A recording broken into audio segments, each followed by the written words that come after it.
Nature gives us a lot of examples of complex behavior emerging from the interaction of many individuals.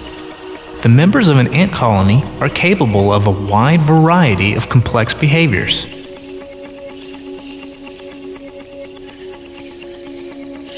Finding and transporting food. Constructing elaborate underground complexes of tunnels and chambers.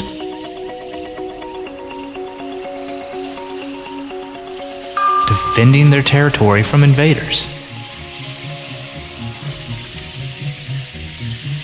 Such activity would seem to involve a great deal of planning, memory, and coordination. But there's no head ant that draws up the blueprints of a colony and gives directions to the worker ants. Turn that tunnel to the left. Bring that piece of sand over here.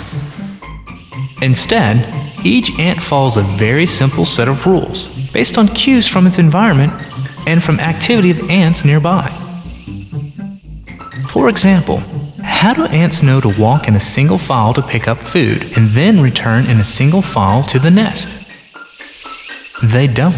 They know 3 simple rules. First, if you come upon something that smells like food, pick it up. Second, when you pick up a piece of food, release a chemical signal, a pheromone. Third, if you come across a pheromone trail left by another ant, follow it.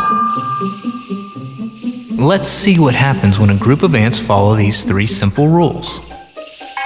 The first ant wanders about in its environment and picks up a piece of food. She releases a chemical signal and begins to leave a trail. As the ant continues to wander, other ants stumble upon her trail. They follow this trail and are led to the food. Some of them may follow the trail the wrong way, but that's okay. Once the first ant reaches the nest, she drops off the morsel of food. And when she exits the nest again, she will come upon her own pheromone trail and follow it. The ant doesn't remember where the food is. She doesn't even know that she's following her own trail. She's just following rule number 3. Always follow the trail.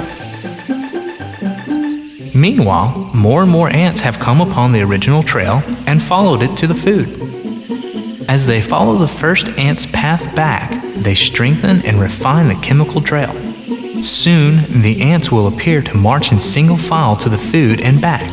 There's no plan, no memory where the food is, no need for a leader to point the way. 3 simple rules, a few environmental clues are all that is needed to orchestrate this remarkable, efficient process.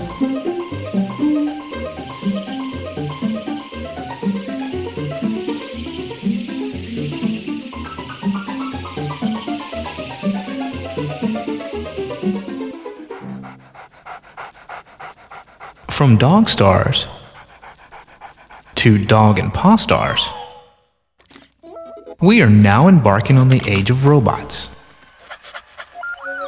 The enormous complexity of living things has been brought sharply into focus by our efforts to create machines that mimic organic living creatures.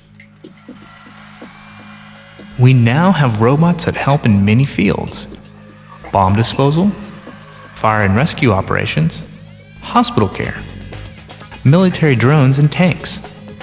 Our desire to build robots seems boundless. The robots that explore other planets can certainly perform feats that no human should attempt.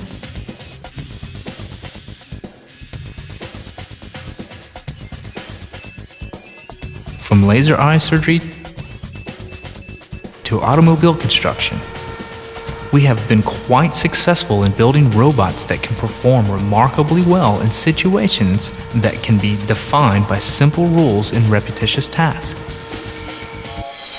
The efforts to equip robots with cameras for eyes and other parts to mimic living creatures have met with considerably less success.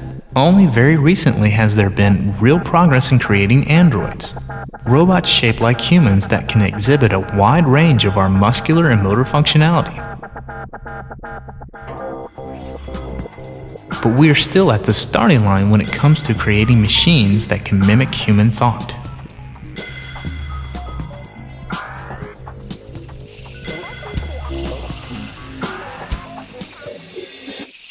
It is easy to imagine an ant or a robot as a mindless agent following simple rules that produce the illusion of complexity.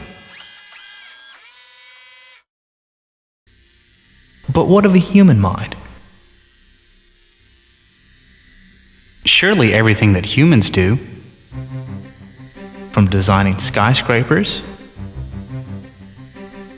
to composing symphonies, is not the product of a few simple behaviors. And yet it might be. Because everything that humans do, or think, or feel, is a result of these basic units of brain structure, the neurons. The human brain contains more than 100 billion neurons. Just like a single ant could never build an anthill, a single neuron can't think or feel or remember. A neuron's power is a result of its connections to other neurons. Each neuron is connected to as many as 1,000 of its neighbors. These trillions of connections provide the playing field upon which the complex activity of the brain takes place. Each neuron can turn its neighbors on or off depending on the signal it sends. And the resulting stable patterns of neuron firing represents memories and images and thoughts. We don't yet understand the relationship between neural activity and mental experience. We don't know what the precise pattern of memory or an image or a thought looks like. We don't yet know how to read the cerebral code of the neurons. But by looking at the behavior of other complex systems from anthills to computer simulations, we may yet learn some techniques that allow us to work our way up from the activities of a few neurons to see the structure that emerges from the whole.